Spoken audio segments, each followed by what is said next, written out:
Al-Quran dibagi dua.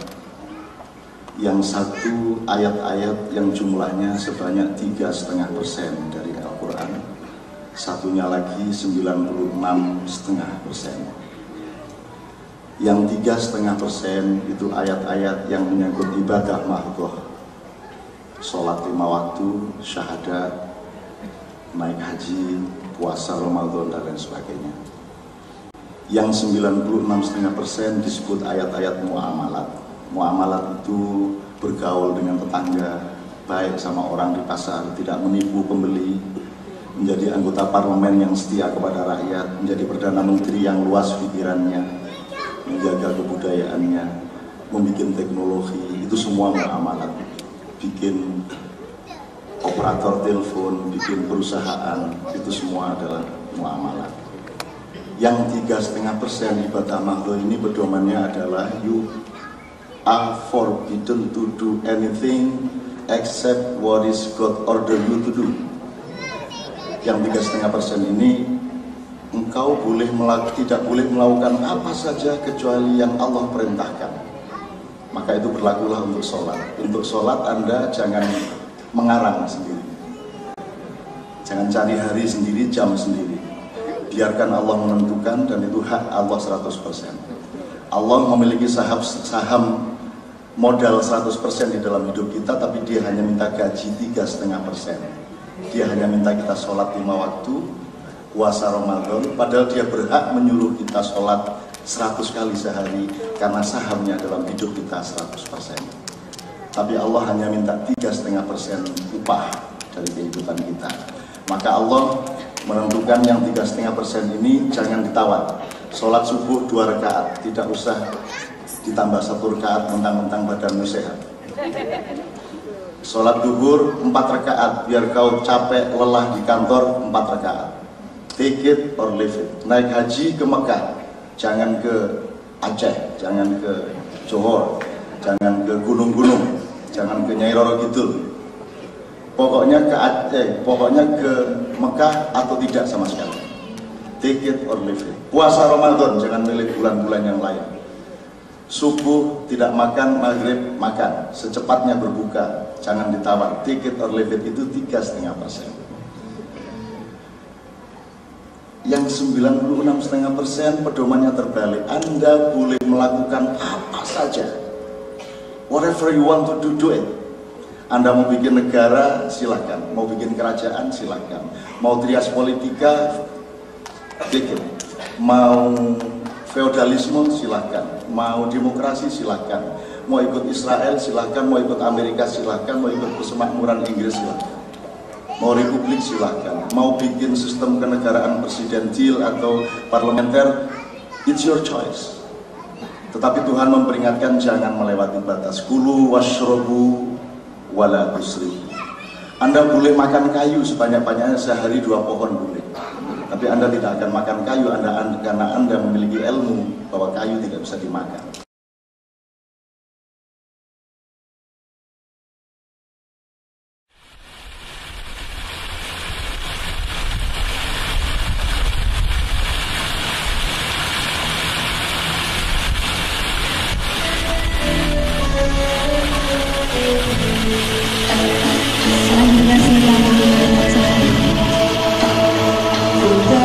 Kita jemput Pak Emrah Al-Najib untuk beri bulan kira ganjil.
kembalikan kepada Ibu Erma.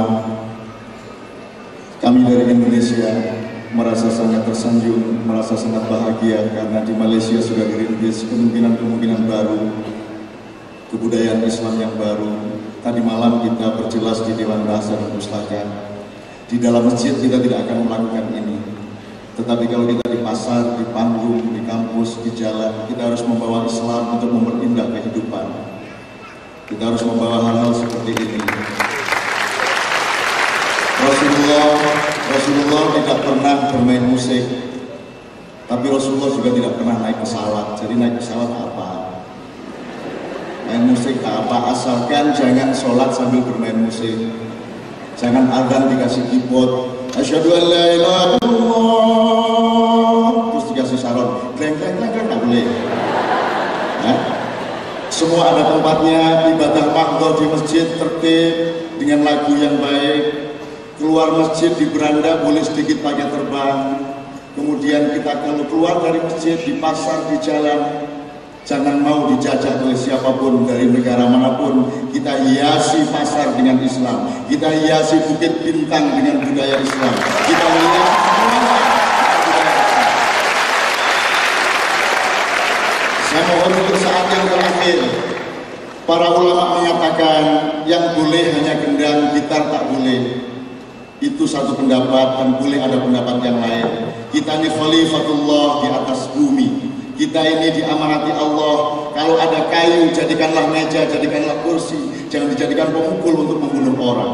Kalau engkau diberi logam, jadikanlah pisau untuk mengiris mangga. Jangan dipakai untuk menusuk orang. Kalau ada alat-alat gamelan, pakailah. Alat-alat musik, pakailah untuk mendekatkan diri kepada Allah. Jangan dipakai untuk bermabuk-mabuk dan berdadah-dadah dia. Insyaallah. Saya mohon gendang diangkat, disiapkan dari gendang semuanya siap, Kiai Kanjeng siap gendangnya. Kita ini adalah muhajirin dan ansor. Kami muhajirin min Indonesia, wa halihi wa dzalika kaum ansor fi Madinah Al-Munawwarah. Kami melarikan diri dari tsunami. Ini juga termasuk calon-calon istri dari kaum muhajirin. Kecuali saya tidak boleh lari lagi karena saya satu saja sudah habis-habis. Bismillahirrahmanirrahim. Vokalis maju semua, terbang siap semua, improvisasi gendang ditabuh. Malaysia, Indonesia, engkau akan diberi amanat oleh Allah untuk memimpin Islam di muka bumi.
hanya bertempat di segitiga Bermuda, tak hanya muncul dengan kekuatan super power, tak hanya memiliki rudal, senjata-senjata modern, dan bank-bank besar. Dajjal itu mungkin sudah masuk ke dalam pikiran, sudah mengendalikan hatimu, menggiring langkah-langkah budayamu, menentukan mode pakaianmu, dan menyediakan buku-buku bacaanmu. Bahkan barangkali Dajjal itu telah memberi kiblat baru penyembahan hidupmu.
Saya ingin umat Islam di seluruh dunia melakukan sholat dengan tenang, melakukan pekerjaan di kantor, di pasar dengan tenang, melakukan kesenian dengan tenang. Tenang artinya tidak merasa dimarahi oleh Allah. Kita bekerja di kantor untuk ridho Allah, kita menabuh kendang untuk ridho Allah. Banyak orang Islam merasa tidak tenang berkesenian, takut kalau jangan-jangan berkesenian itu tak boleh. maka harus ada ilmu dan pemahaman yang mengantarkan umat Islam agar supaya dia, kalau dia menjadi Perdana Menteri, dia tenang karena itu adalah amanat Allah. Kalau dia berdagang, dia tenang karena itu adalah amanat Allah. Kalau dia bernyanyi, dia juga tenang karena itu adalah amanat Allah. Jadi harus ditemukan letak amanat itu di dalam hidupnya. Al-Quran dibagi dua. Yang satu ayat-ayat yang jumlahnya sebanyak 3,5% dari Al-Quran. Satunya lagi 96,5%. Yang 3,5% itu ayat-ayat yang menyangkut ibadah mahdhah, sholat 5 waktu, syahadat, naik haji, puasa Ramadan dan lain sebagainya. Yang 96,5% disebut ayat-ayat muamalat. Muamalat itu bergaul dengan tetangga, baik sama orang di pasar, tidak menipu pembeli, menjadi anggota parlemen yang setia kepada rakyat, menjadi Perdana Menteri yang luas pikirannya, menjaga kebudayaannya, membuat teknologi, itu semua muamalat. Bikin operator telepon, bikin perusahaan, itu semua adalah muamalat. Yang 3,5% ibadah mahdhah ini pedomannya adalah you are forbidden to do anything except what is God order you to do. Yang 3,5% ini engkau tidak boleh melakukan apa saja kecuali yang Allah perintahkan.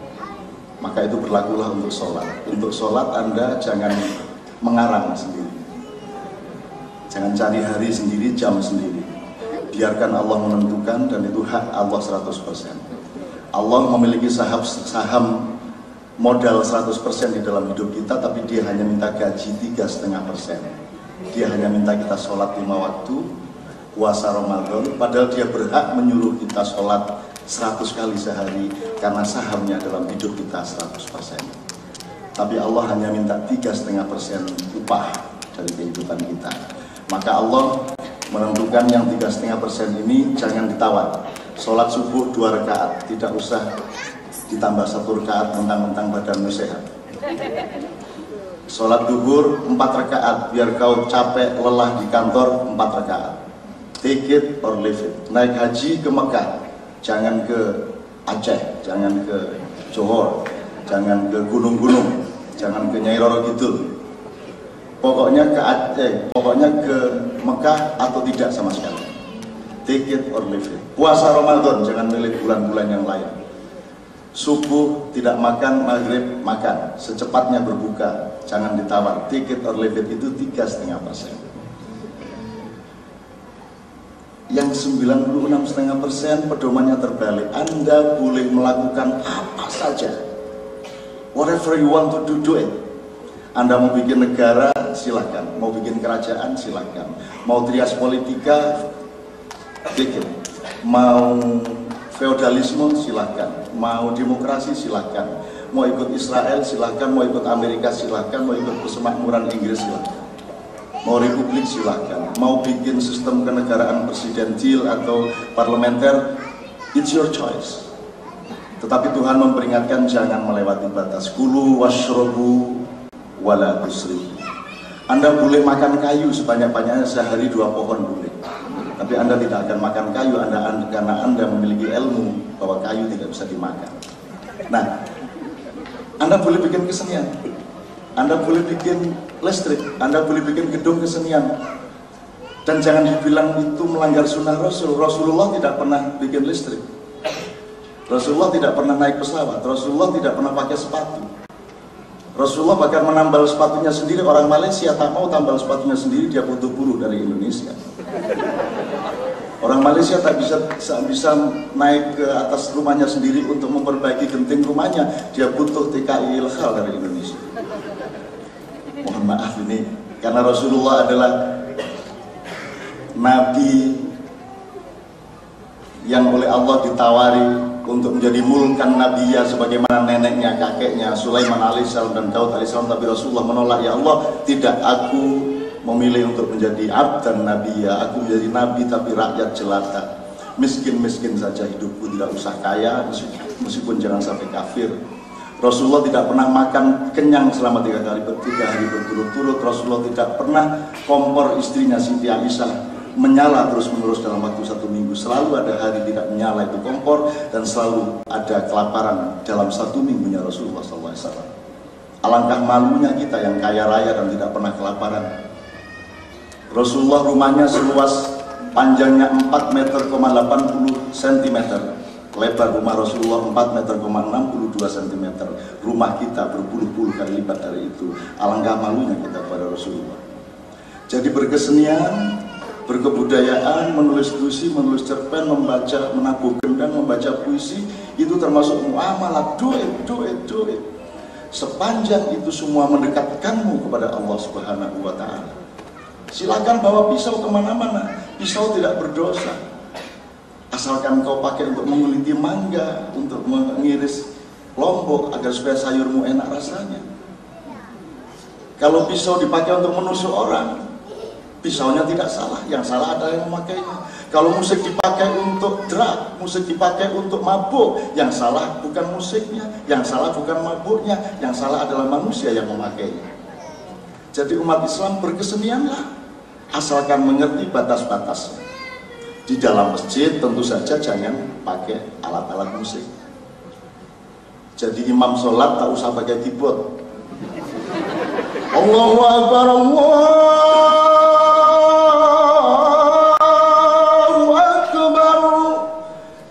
Jeng, tak usah. Allahu Akbar, bilang gentak. Sami Allahu liman hamidah, dikasih gendang tak boleh.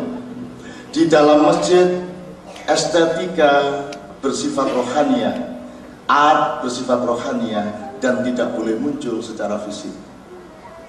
Tidak boleh, tidak mungkin sholat tanpa estetika, tidak mungkin sholat tanpa irama, tidak mungkin sholat tanpa nada, tidak mungkin kita menjadi imam tanpa lagu. Bismillahirrahmanirrahim, alhamdulillahirrahmanirrahim, ar-rahmanirrahim, maliki yaumiddin. Larilah jamaah kita. Bismillahirrahmanirrahim, alhamdulillahi rabbil alamin. Kesenian cuma sampai di situ batasnya.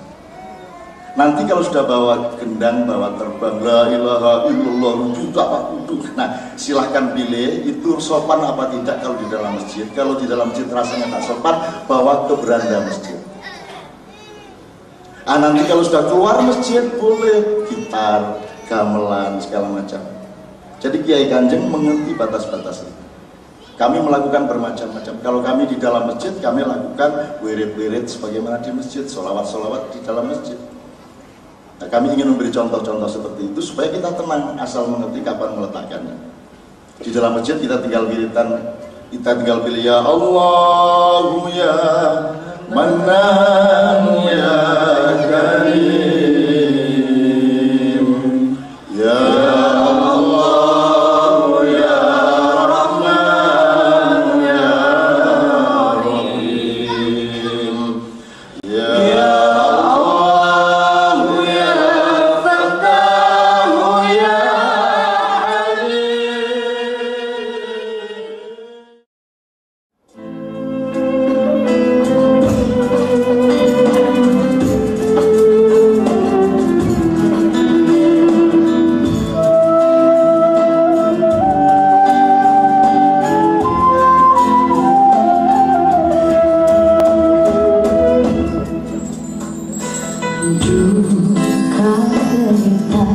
Duka laraku di dunia, tidaklah aku sesali, juga tak akan aku tangisi.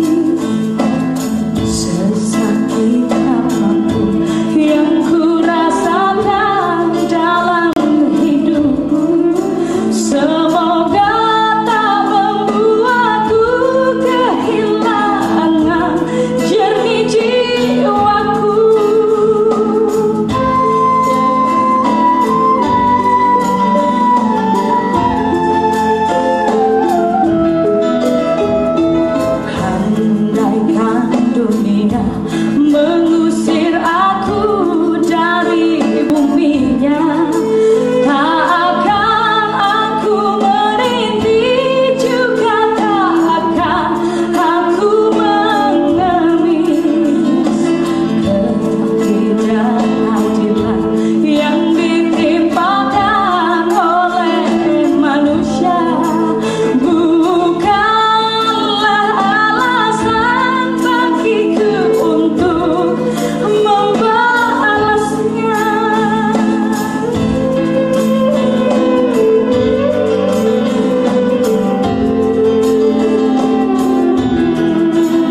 hijratuhu ila Allah wa Rasul.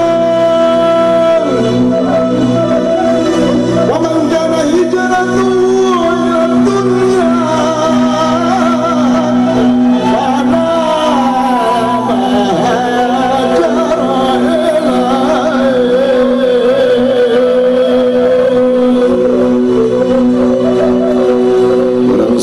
berhijrah menuju kepentingan dunia, ia akan mendapatkan dunia, tetapi ia juga akan kehilangan dunia. Tetapi barang siapa berhijrah menuju Allah dan Rasulullah, ia akan mendapatkan keabadian Allah, akan memperoleh syafaat Rasulullah, dan akan memperoleh